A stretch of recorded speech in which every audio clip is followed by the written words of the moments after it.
Frank, what's better, hand tightening or torque?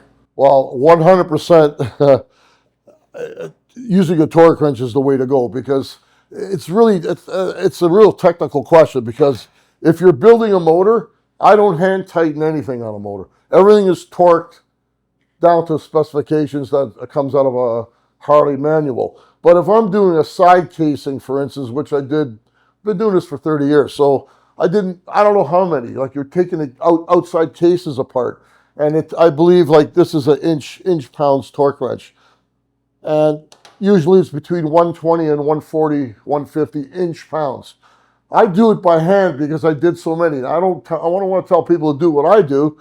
Unless you're an experienced mechanic, you don't have to take a torque wrench and torque down every single nut and bolt on the outside of the motor. But if you're the inside of the motor and you're torquing down the heads, or something like that, or the gear drive inside the cams or something, those torque specifications always use a torque wrench. I don't believe in just snugging it up or like that. I mean, if you don't have a torque wrench, I'd recommend getting a decent torque wrench so you could do stuff like that if you plan on doing, internal motor work. But like stuff on the outside, you don't really specifically need a torque wrench. I mean, you could do it, just tighten it, as long as you know, like, for instance, the aluminum stuff, if you over tighten it, you're going to strip everything. So you got to be, it's hard for me to say, because like me, I know what the torque is in my head, so I know by feel. I've been doing this so long, so I'm not going to strip something aluminum.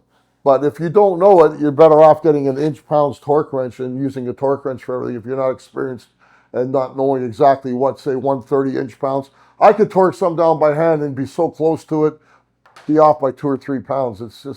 I've been doing it too long. But basic, you should get this if you're not experienced to do that. And I'd recommend to get a couple torque wrenches, and that keep you safe anyway.